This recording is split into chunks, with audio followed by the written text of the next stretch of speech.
Broadcast of News for the Soul online at newsforthesoul.com. Now let's get back to the show.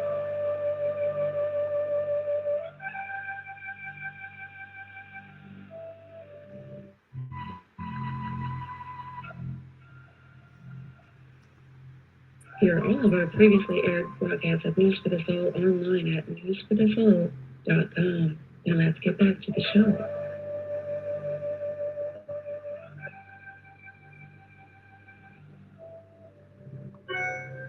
Next on News for the Soul Radio, it's time for Purrrfectly Holistic with Pam.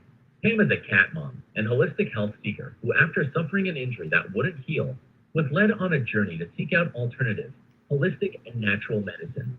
She now shares what she learned, helping people and their cats along their path to holistic health. Pam has taken courses in holistic health for animals, muscle testing, and animal communication.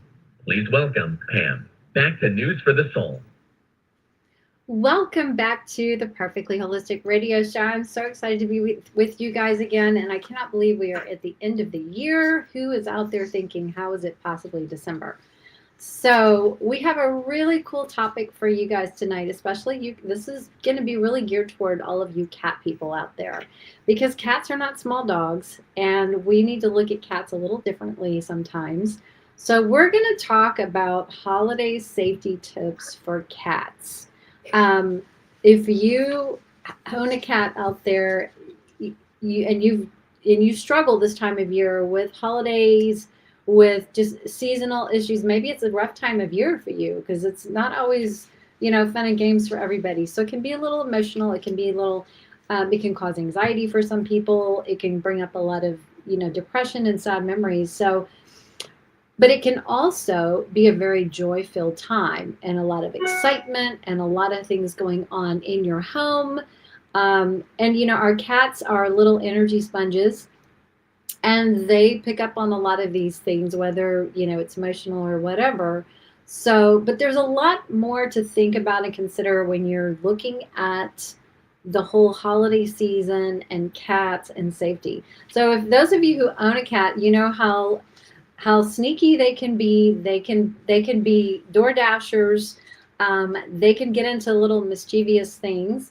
They can eat plants they're not supposed to eat. They can climb your Christmas tree.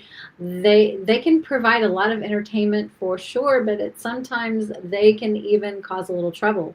So we're going to help you try to mitigate and navigate this whole season with your cats tonight. So before I get started, I just wanted to let you guys know we are streaming live on our Facebook, Instagram, and YouTube platform. So if you want to watch us live, jump on over there. You can also catch the recordings on those platforms as well. Now, if you would like to drop comments, I would love to know where you're watching from, and I would love to know if you have specific questions about just taking care of your cats through the holidays, and you can drop them into the YouTube or Facebook comments, and I will do my best to answer all of those. So let's jump right in, shall we? First of all, let's talk about decorations. I know I love decorating for Christmas, and I think the cats get more excited than I do, because when you pull out all the boxes and all the tissue paper and all the lights and the trees and the decorations, they're just like, oh my gosh, toys, right? That's the first thing they probably think of is, what is this? Let me smell it. Let me touch it. Let me taste it and see if it's something that I want to play with or just something I need to know about because it's going in my space. So cats are very curious creatures, right? So first of all, do you have a cat that likes to climb your Christmas tree? I see a lot of really funny videos and just photographs on social media about people that have to literally cage off their Christmas tree, hang it from the ceiling, and still cats seem to find a way to get to them. So, but just keep it in mind, cats are curious, and I know especially kittens, they love new things, and so your cat may have a curiosity to climb that tree. And as long as you're okay with them climbing that tree, that's fine. But if you're not okay, you just have to be aware that sometimes they might be a little curious. So think about using things that are not glass. Because if by chance they knock something off your tree and it breaks, it could shatter everywhere. So try to get decorations that are not glass and things that are not toxic, because if they do nibble on them or whatever, they're not going to get sick from that. If you tend to put up ribbons or tinsel on your tree, you're rethink that, because cats tend to like to eat the tinsel. We call them icicles when we were kids. I think you know what I'm talking about. They're the little stringy, silvery things that you can just drape on the tree.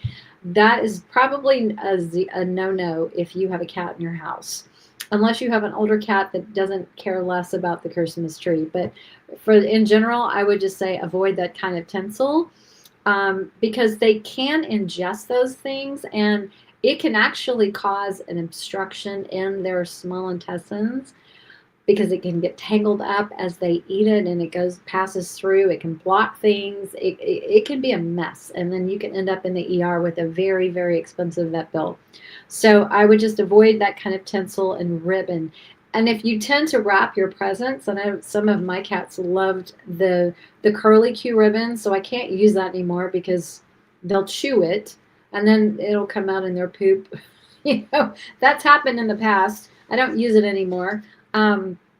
So I would avoid things like ribbons, anything that looks like a string they're going to want to play with, right?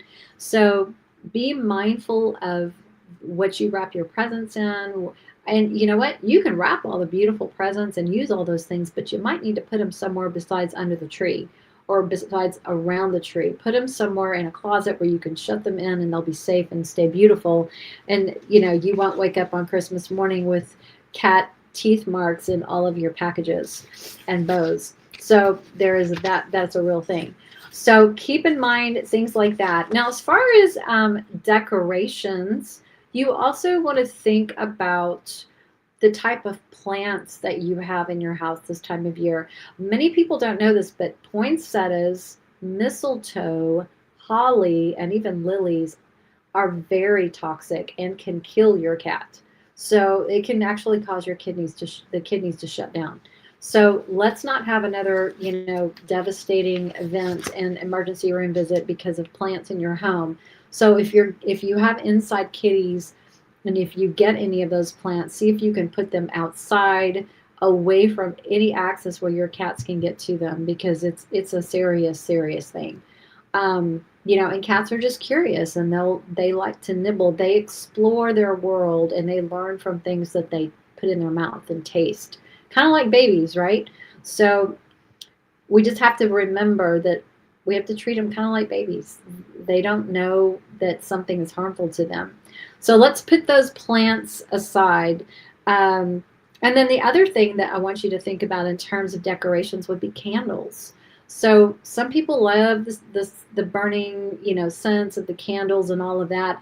Make sure that your candles are soy-based, coconut-based, beeswax, things that are non-toxic, number one, because if I'll just say it, Yankee candles and the really nice smelling candles and the traditional type of waxes are very toxic, and they are putting off chemicals in your environment. And if you notice that candles leave soot residue in your house, that is a candle that is toxic. So be mindful of that. But also, some cats can get too close to a flame, or their tail might swish it or get too close to it, and then you have a problem. So let's be mindful of where your candles are placed and the type of candles that you have in your home. Just be mindful of that. You can certainly light them if they're safe, but let's not leave them on all day and unsupervised with your cats. So that's just kind of a little reminder for that aspect of just decorations. Now, let's talk about trees. How many of you love to have a real tree versus a plastic or artificial tree? There's something special about having a real tree in your home. And again, this can be very exciting for cats because it's a new smell. It's a new thing in their environment. They're going to check it out. And it smells like the outdoors, so it can be very environmentally stimulating for them to smell something that's fresh and alive and all of that. But be aware that, number one, if you're putting the fresh real tree in some water, that water can become toxic or mildly toxic, especially if it sits there. And I don't know if they've sprayed trees or anything like that. So you don't really know what else could be on that tree. So make sure they do not have any access to the water, because some cats will just drink the water. So you don't want to end up with diarrhea or vomiting and things like that. So just remember, no access to the water if you're using a fresh tree. And then also just remember that the needles that fall on the floor can be a little toxic as well, and you don't want your cat eating those. So you just put it on your to-do list to just check your tree area and keep it cleaned, and keep the floor area clean, free of needles and things like that. It's just going to make things a lot safer for kitties. The other thing I wanted to just kind of put to the side, like as an aside, if your cat has some kind of contact drinking the water, or eating something that they shouldn't eat, and they get the diarrhea or they get the vomiting and things like that, there's a couple of things that you can just keep on hand. And I think every household should have these items in your pantry or your medicine cabinet or your drawers, whatever, because you never know when you might need them as well. So one of those is a homeopathic remedy called Nux Vomica 30C. 30C is plenty. It's like right there in the middle in terms of potency, and it's super effective to help the body. It stimulates the body's vital force. Let me think of the word. Stimulates the body's vital force to rebalance and heal itself. So activated charcoal is another option for you. You can find these at your local health food store, or possibly even some grocery stores that might carry activated charcoal. And typically for cats, if it's capsules, it's like 1/8 of a capsule. So we're not talking a lot of activated charcoal is needed for the size of a cat, okay? So what you could do is just mix it with a little bit of their favorite treats, not a whole lot of food or supplements, because you want that charcoal to bind to the toxins and remove them from the body. So just a couple options. So activated charcoal or Nux Vomica. And you could probably do like a dose 2 or 3 times that day. Just kind of spread them out, just watch and see. And once they're kind of resettled and they're back to normal, then you don't need to keep giving them anymore. Actually, let me correct this. For the Nux Vomica, probably 1 to 3 doses over that day period, but the activated charcoal probably once a day. So you may only need 1 or 2 days worth, and the body can get back to where it needs to be. But I think it's super smart just to have these on hand, because you never know when either you or your cats might need them. And they work great and they work fast. So we all like that. Now let's talk a little bit about wires and cords. How many of you out there have a cat that loves to chew on wires? Raise your hand, even though I can't see you. Or drop a comment over here in the chat. Let me know. Does your cat like to chew on wires? It's not uncommon for cats that like to chew on plastic and wires. So, you may have extension cords. Obviously, the lights on your tree are wired, so they may chew on some of that if they're in your tree.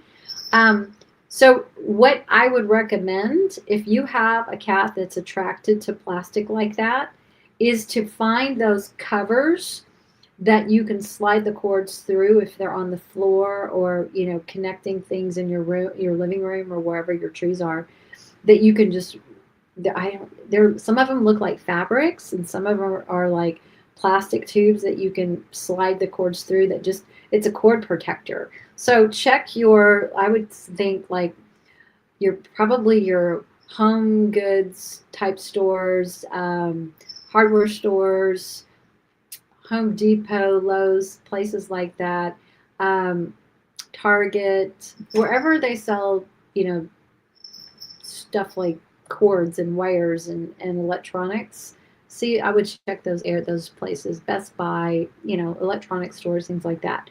And I would just plan ahead to cover or secure those in some way. Well, hello, Breeze. What you doing, baby? This is one of my kitties. She's here joining us. They're playing around here. acting like kitty cats. Just go behave, okay? Go behave. Okay. Okay, continuing on. So wires and cords, just be aware that that could be a real thing, and you don't want your cats to be electrocuted or chomp through one of those wires if that tends to be the case. So just be mindful and be super vigilant if that's the case in your house. Cover those cords and wires. And definitely don't let your cat climb the tree if they are interested in wires and cords. So let's move on to one of the most common disruptors of balance and stuff in cats when it comes to holidays, and that's food.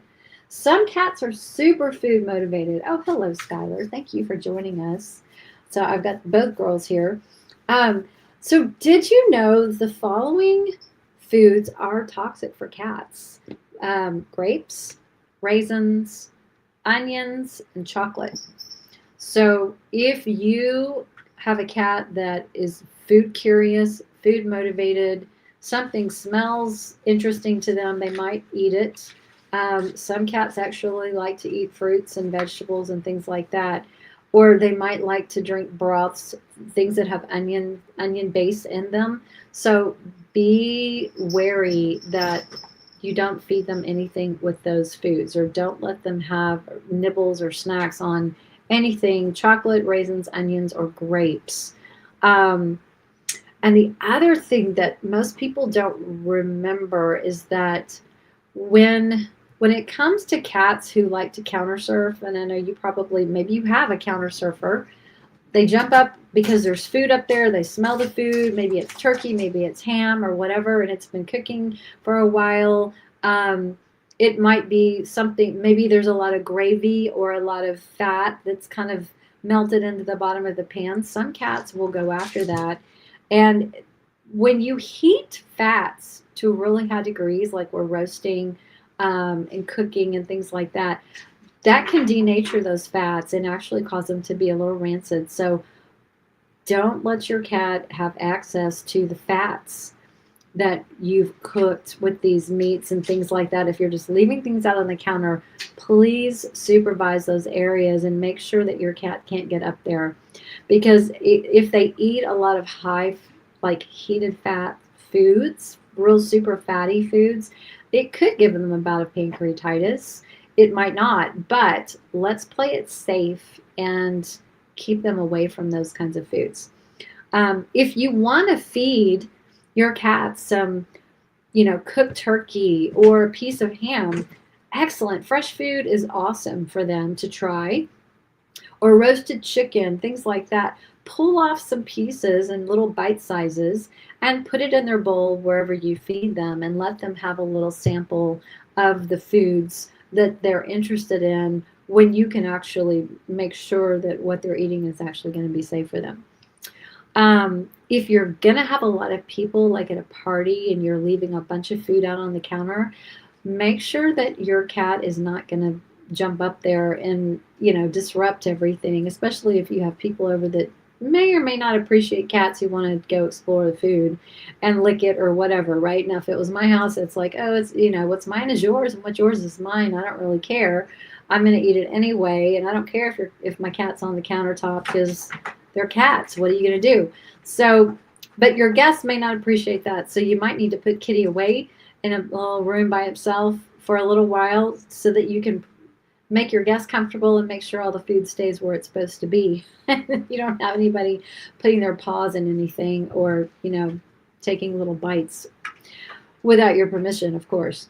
So supervise the food that's left down on the counters. And then make sure that your trash is secured.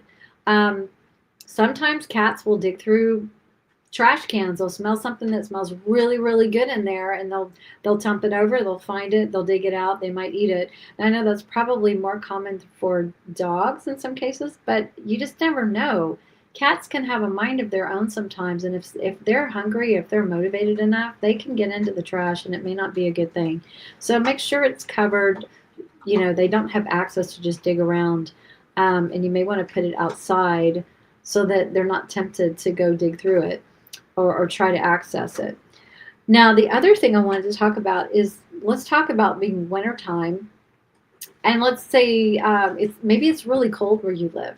So now's the time of year. It's a season where we can introduce more warming foods to help them keep, it just warming to the body.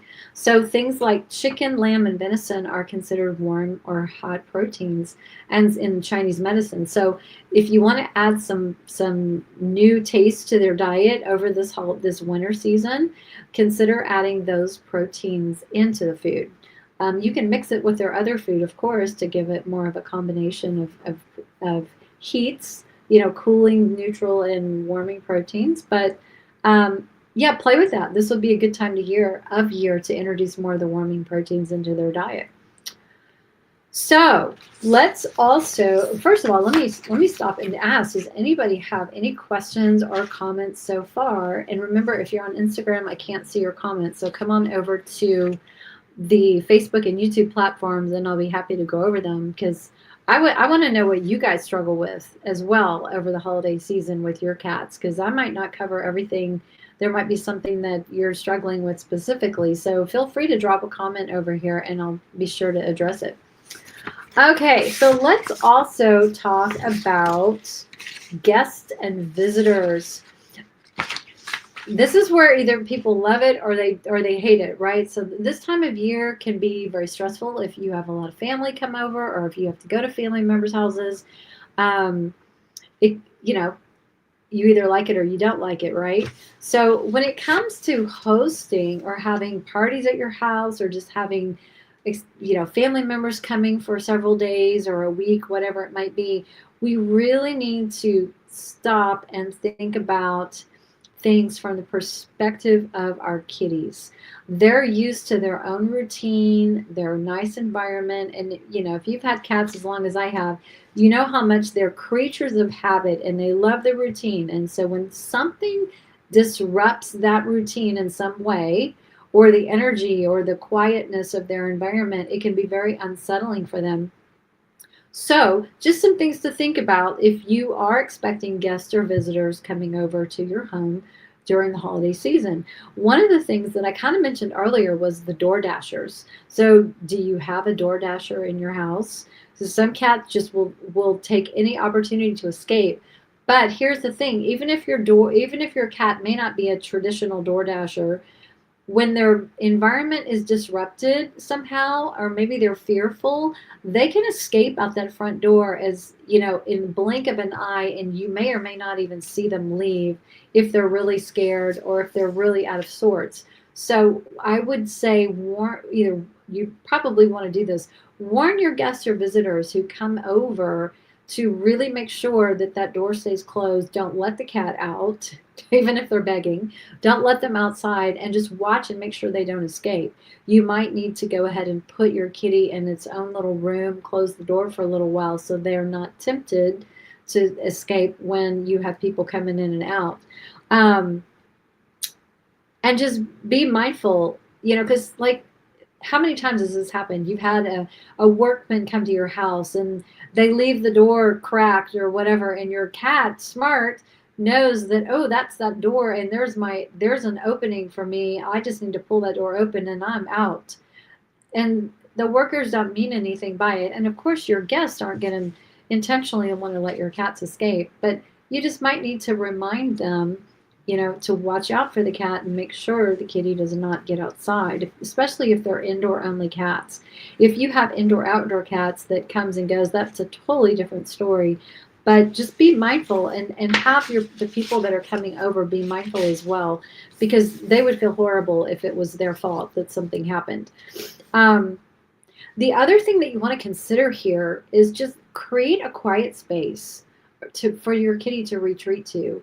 And whether you want to shut the door completely and leave them in there because they might like that better, or if you want to leave it open and give them the choice to come and go. Some cats get really, really scared when strangers come over. I know that, for my two little ones, whenever new people come over, they're kind of, especially Breeze, she's kind of afraid of people. until she gets to know you, and then she's fine. And Skylar's a little more trusting, but she's leery at first. So the thing is, you just want to give them a safe, quiet retreat, whether they want to have access to come and go, and you know your cat better than anybody. Um, Give them that choice. So if they want to come out and meet everybody on their terms, great. And you can explain to your guest, oh, that's the one who's really skittish. Don't go toward her. Let her come to you, or whatever it might be. Some cats can warm up to strangers really, really fast, and others you won't see until the strangers leave. You know what I'm saying? So you just got to play it by ear. Know your cat's personality and honor that for them.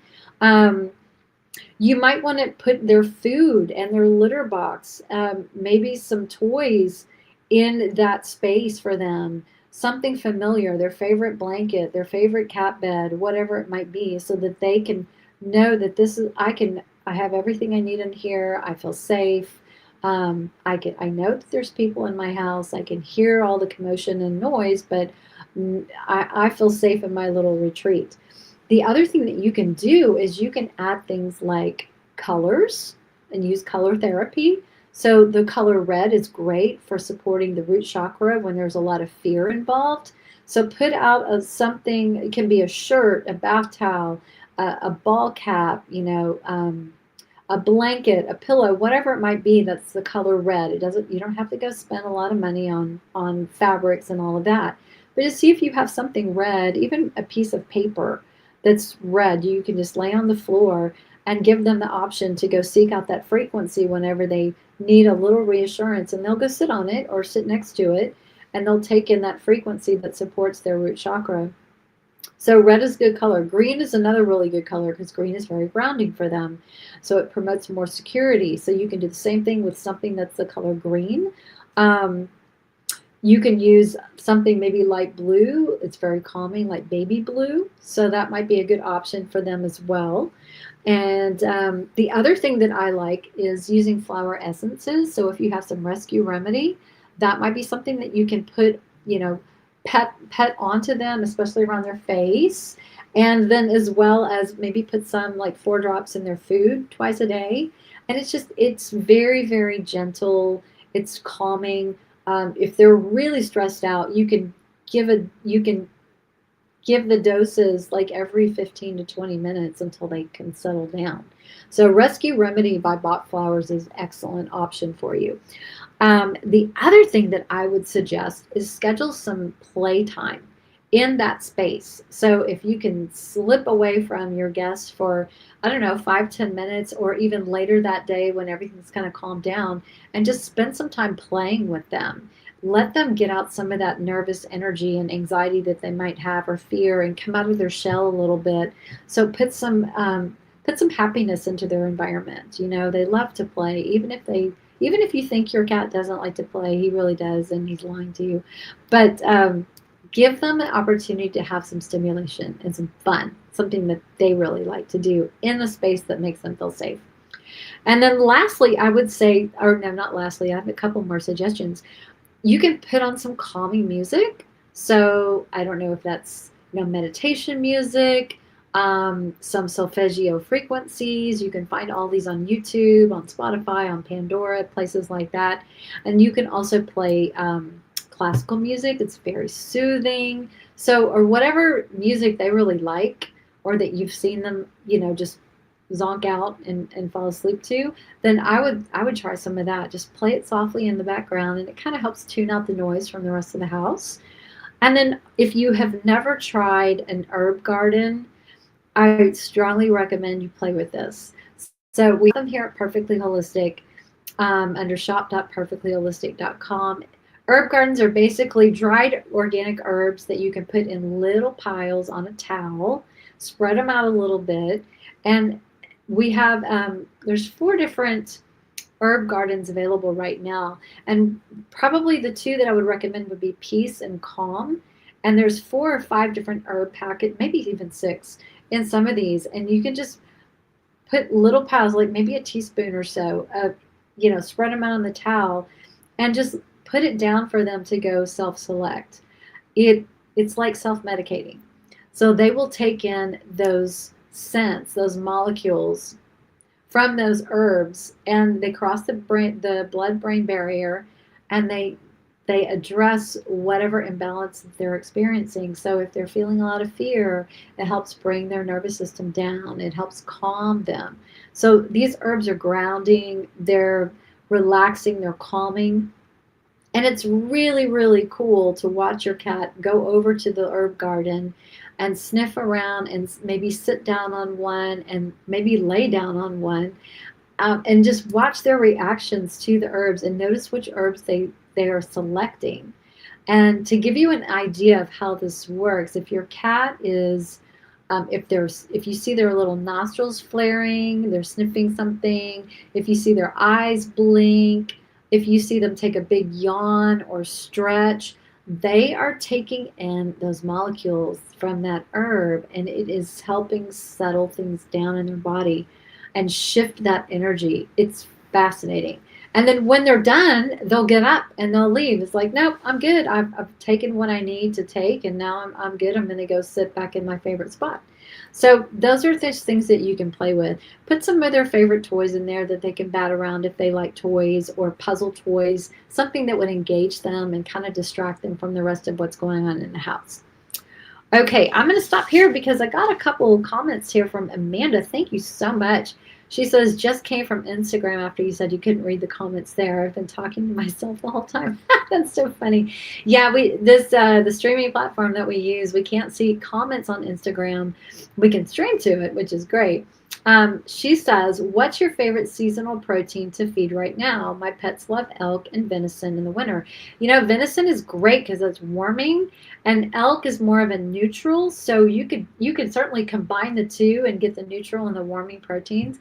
But like chicken is warming, lamb is warming, and of course venison. So you could rotate any one of those three, or mix it, blend it with other proteins if you wanted to do that. I don't think you can go wrong. So play with it and see what they love the best. And then if your cats love venison and elk, absolutely give it to them. This time of year is great. And it's not to say you can't do that the rest of the year as well, but maybe not as frequently, especially if they tend to run. They tend to act more, cold, obviously, depending on where you live. In the wintertime, you can add these warming proteins into their diet, and it helps the body create a little bit more heat, if that makes sense. Versus feeding cooling proteins like rabbit and turkey and duck. Those can be more cooling and cool down the body. And in wintertime, we're already cold. So you can balance that with a neutral protein like beef or pork or wild boar, elk, bison, things like that. So it's not all cooling, and it's maybe not all warming. So you can play with that. And she says, I have my pets choose their animal EO scents for the day. I love that. And yeah, essential oils can be great too. Find something that you can maybe diffuse or put on something that's veterinary approved. I know Animalio is excellent. It's developed by Dr. Melissa Shelton, who is a vet and has used the essential oils safely and effectively for pets. And you don't have to use anything topically, guys. You can just, put a drop on a cotton ball and put it on the floor and let them go self-select that. You can diffuse it as long as you give them an out. So if a room is going to smell like really, really strong with a scent, make sure they can leave that room if they feel like it's too much and need to get away. But no, that's great comments. Okay. So now let's talk about traveling. How many of you are traveling this holiday season? And it could be for a day or two. It could be for a longer period of time. And the question is, are you taking your cats with you? Or are you leaving them home? Those are just things to think about when it comes to, caring for our cats. So let's talk about first, if you're leaving them home and you're going to be traveling for a little bit, you need to find a pet sitter that you trust. And if you've never hired a sitter before, I strongly encourage you to interview them in advance. Have them come to a meet and greet at your house where you can get to know them, feel their energy, see how your cats react around them in their presence. You know, you can tell cat people who love cats versus just a sitter who does, you know, maybe they do a lot of dogs and, you know, cats are okay. Find someone who really is passionate about your kitties because they're going to give them so much more attention and love in your place. Um, you can get referrals from people. You can get look at reviews, interview them in advance, and leave detailed instructions for their care, including emergency contact information and the number to your vet's office in case, God forbid, there is some kind of an emergency.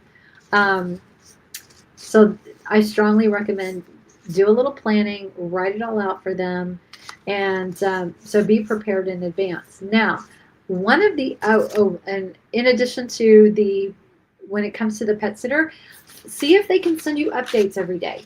So maybe it's first thing in the morning, or maybe it's the end of the day, where they're sending you a video or some pictures of their visit when they were interacting with your cats, because it's so nice to get a little something from home, you know, because you know you miss them so much when you're gone, and just seeing their engagement, it just makes you smile. It's it will give you peace of mind if you can just kind of know what's going on while they're gone, while you're gone. The other thing that I would recommend if you're going to be traveling and you're leaving them home, or even if you're taking them with you, is to do an animal communication session in advance and prepare them. Let them know, hey, this is going to be happening. I'm going to be going out of town for a few days, but this person's going to come take care of you, and you know, maybe they've been there before and they love her or him. Let them know. Let them know how long you're going to be gone. Let them know who's going to be taking care of them, and you can prepare them. Now, if you are going to be taking them with you, I strongly recommend that you prepare them in advance. Give them a heads up. Tell them when you're leaving, how long you're going to be gone, where you're going, and you know what that whole trip might look like for them. Are you getting on a plane? Are you going in a car? Where are you going? Who are you going to go see? And what's it going to be like when they get there? So prepare them so that they're not blindsided, and get their insight. Like, how do they want it? Are there specific needs or requests that they have on that trip? So I can't recommend that enough. So use your animal communication as an option. Amanda says, she goes, she's not traveling with my zoo in my house. I stay home. So, yeah, I get it. Now, she also says it's hard. It's so hard when you have to ask them to meal prep raw. You know, I guess for some people it does, but if you can prepare those meals in advance or buy the commercially prepared foods where they just have to thaw it and pull it out of the freezer and, you know, let it defrost for a day in the refrigerator, it's not hard, right? And I don't know about you guys, but I do feed raw to my babies, and I dish it out in their bowls, and I put them in a hot water bath in the sink, and you know, fill it up a little bit so it's sitting in the bowl, sitting in hot water, and it warms it up within 5 minutes. So it's not hard, and it doesn't take a lot of time. So I guess that would be something, a qualifier when you're interviewing your pet sitter to see, hey, this is how I prepare their food. Are you okay with this? Or are you on board? Can you do this for me? Just don't leave anything unmentioned when it comes to things that are really important to you when it comes to your kitties. And she says, do you like CBD for cats? I do. And actually, you know, some cats respond beautifully and other cats don't. So it probably depends on the brand and how much you're giving. But if you guys need a really easy way to use the CBD, you can rub it inside their ears because there's a lot of blood vessels in there. And you can also rub it between their paw pads, in their toes, because there's a lot of blood vessels there and it absorbs right in. So it's better to do that in most cases than trying to mix it in food and things like that, because it can go through the digestive tract instead of getting into the bloodstream. So it depends on the type of CBD that you're using. But yes, absolutely, that can certainly help calm things down, calm the nervous system if they're really stressed out when guests are over. Now, here's the other thing. If you're traveling with your kitty, and I've done a lot of traveling with cats before, so I know what it's like.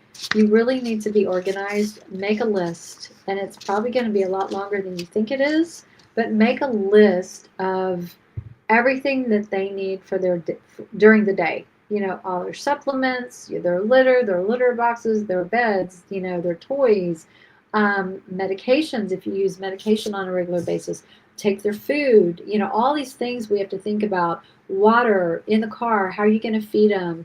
How often are you going to stop? And, how many hours a day are you going to be driving? Things like that, so you can be prepared in advance and take everything with you that you're going to need. You can use the color therapy in the car. Put it in their kennel, or if you're gonna build a little bed space in the car so they have access to roam around, put some color therapy out there. Red, green, purple for anxiety. Baby blue can be calming. It just depends. But give them some options. You can't go wrong. And then, of course, use your flower essence as your rescue remedy. If you have a cat that's really susceptible to motion sickness or nausea in the car when they're traveling, just have on hand some either Nux vomica, that might be great, or Ipecac guana. It is great for nausea. And then rescue remedy, you could put it on their face, maybe like every 15 to 20 minutes until they settle down. But put like 4 drops in your hand and just rub it all over. And if you can get drops in their mouth, even better. So those are some ideas if you're traveling with your kitties. Amanda says, yes, that's an awesome trick. Oh my gosh, I always struggle with putting the dropper on the gums. Yeah, cats don't really like droppers in their mouth. They think it's medicine, So if we can put it somewhere else where it's absorbed easily, then I'm sure they appreciate that. They don't feel like they're being, medicated all the time. Okay, so the last thing that I want to cover here before we wrap this up is emotional stress.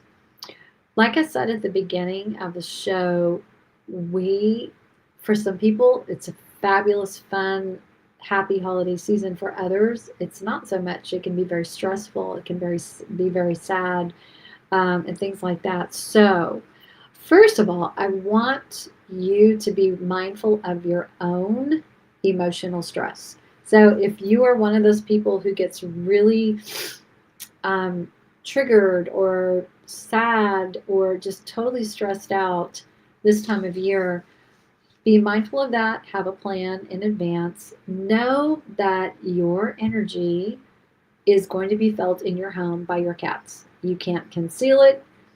They're smarter than that. But your energy field gives off those emotions. So whether you realize it or not, they can pick up on the emotions that you're feeling, and they might mirror some of those back to you. So if you're all stressed and worried, they might get digestive upsets. They might get, diarrhea. They might get some loose stools. They might vomit a little bit, and you're like, oh my gosh, what's wrong with my cat? It could be the energy and the environment that they're feeling and picking up on. So be mindful of that and see if you can plan in advance some helpful ways for you to deal with that kind of stress, whether it's taking a walk, whether it's meditating every night or in the morning, or going exercise, or whatever it is. Take your flower essences, listen to podcasts, watch funny, happy movies that make you relax and calm, because that can change your frequency and it affects them as well. Carve out some time for play sessions, because it's hilarious to watch our cats play, and every time they make me laugh. So it's going to help manage your stress. It's going to help manage their stress. Carve out some play time. Do some daily play sessions, maybe once or twice a day with your cats. They will love the personal attention, number one. Or maybe you have an older cat and they just want some lap time, and get their favorite brush out and just have a little grooming session, and just love on them and talk to them and tell them how you're feeling, because they know anyway. It can help you. It can help them. And it just managing that stress is so important. So if you see them getting stressed out, just take a step back and think about taking a 40,000 foot view and try to understand their perception. Like, what are they afraid of? Why are they stressed? Or is it because I'm stressed? Is it people in the house? One of the things that I did mean to mention that I kind of jumped over was like some of the guests that may come might be two-legged, like children. Maybe your cat's not used to being around children and they're totally stressing them out. Maybe they try to go chase them around the house. Maybe they're trying to crawl under the bed, and try to touch the kitty, right? So you need to be prepared for those kinds of situations if that is your situation. Maybe close the door. Cats are off limits to the toddler, the babies, or the children, or whatever. Children can be very loud and disruptive, noise wise and things like that. And cats just may not, if they're not used to children, that's like, oh my God, they're going to really be stressed out. So be mindful of that. And then your four-legged visitors. So maybe friends or family bring their cat or their dog home. And if your cats don't know them and they're not buddies, it can be very stressful having a foreign animal in their territory. Cats are very territorial and they're very structured in their routines. And so if there's another animal that's going to be chasing them or bullying them, or maybe not even intentionally, maybe they're just curious like dogs, barking, whatever, it can really stress out your cat. So again, it's another reason to create that little safe space. Maybe you close the door, maybe you set some rules like you can't go in there because the cat's in there, and that's where they feel safe and they need a quiet space. So it's just being mindful of all of these potential opportunities for stress for your cat, and how can we mitigate that, how can we minimize it, and how can we make this overall wonderful, happy holiday season happy for them too. So that's kind of an overview of everything that I wanted to cover tonight, and I want to go over a couple questions here. And Janae's here. How you doing? She says, let me pull this up on the screen. She says, I've always told my cats where I was going on vacation, for example, and when I'd be back. I've had cats for 25 years, and I've never experienced them to be standoffish or mark my apartment during my absence. Awesome. I don't share this with many people because I don't want them to think I'm crazy. I'm crazy, but I feel it works. I was gone for 4 days over Thanksgiving, and when I got home that afternoon, Sable and I were snuggled up on the sofa that evening, so she had no hard feelings during, hold on. I know there was a whole nother part to that. No hard feelings while she was out of town. That's awesome, because I do agree with you. They miss us, and having that communication and that bonding time and just reconnecting and making them feel special and loved, doing their favorite things, after you've been gone is so awesome. And I don't know about you, but whenever I'm gone and I come home, it's like a reunion. It's a happy reunion, and everyone's running around, and then we all snuggle together in the bed at night. So I know they miss us. So it's awesome when we can just take time when we get back and spend it one-on-one and give them quality time. It does mean the world to them. And you know what? In the grand scheme of things, we have to remember that these little souls that we're blessed to be around aren't going to outlive us. In most cases, we're going to outlive them. So just being mindful and holding all of those moments very special and honor them while you have that connection here in person is so important, because we just don't know how much time we have with them. So enjoy every moment. Tell them you love them every day. Hug and kiss them, even if they don't like it, because I think secretly they probably do like it. So Amanda also says, here's another question. Do you think that cat walks could help blow off some of the mental energy, or do you think it's too overstimulating for them? Are you talking about cat walks that you set up in your house, like catwalk systems like shelving and runs and things like that? Or are you talking about taking them on walks outside? Because it could go either way. I think that, having the vertical space for them is so important, especially when people come around or other animals might be in your house. Cats love to be up high, and that's like their security. It's part of their survival. They get up high so they can kind of look over everything, and that's their safe space. So I love vertical space for cats, absolutely. And she says, like walking a cat on a harness in the backyard. That's a great idea. But here's the thing, make sure your cat likes it. So some of us try to force to, put the harness on and take them outside and are like, you're going to love it. And they're terrified. So if your cat is one of those who just like, yeah, I want to go, and I want to go on a safari, and I want to smell every little plant, and I want to walk around the backyard, put a harness on them and take them out and do that. Some cats have a personality that they're very curious and adventurous like that. And then other cats are just like terrified, get me back inside, as quickly as possible before I have a meltdown. So I think you have to just honor the personality and go with it. I've trained 2 of mine in harnesses when we first moved here, and I took them out in the front yard in harnesses and left them, free and roaming in the backyard because we have high fences. So they do like to do the whole safari thing. So don't plan to take a long walk. Just let them kind of lead the way. And a lot of times they just want to sit down. They just want to lay on the ground and stretch out and do some grounding. And take in a different environment. So I think it's up to the cat, but it's great if you want to do that and they like it. Absolutely. I'm a huge believer in environmental enrichment, and we just have to be creative and figure out ways that resonate best for them. Okay, so does anybody else have any questions tonight? Because this has been fun. I just want to say thank you guys so much for being here, and share the show out with somebody that might be struggling with the holiday season and has cats and might be going through some of these situations. And then tag us if you're doing any of these things and you're sharing on social. Tag me. I'd love to see what your holidays are looking like with your cats and what you're doing. And then also, you guys remember, you can follow us on our social media platforms. We are on Instagram and Facebook and YouTube. And then you can also find us on purrrfectlyholistic.com. And then the store is shop.purrrfectlyholistic.com.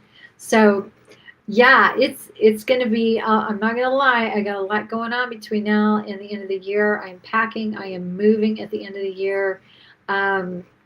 One of 2 moves in 6 months. So the first move will be at the end of this month, and luckily it's not a far move. It's just about 45 minutes away, and that's going to be the subject of our show in January when we have our next podcast. So yeah, there's a lot going on right now. We're going to have a great Christmas. I'm wishing all of you guys happy Hanukkah, Merry Christmas, have a great New Year. We've got some really cool topics coming up on live events and shows for 2026. Some really cool topics. So be looking for all of that. Get on our mailing list so you can stay in touch and all of that good stuff. So again, thank you guys for being here tonight. And we will talk with you very soon, and we'll see you on social. So good night, everyone. We'll see you next year.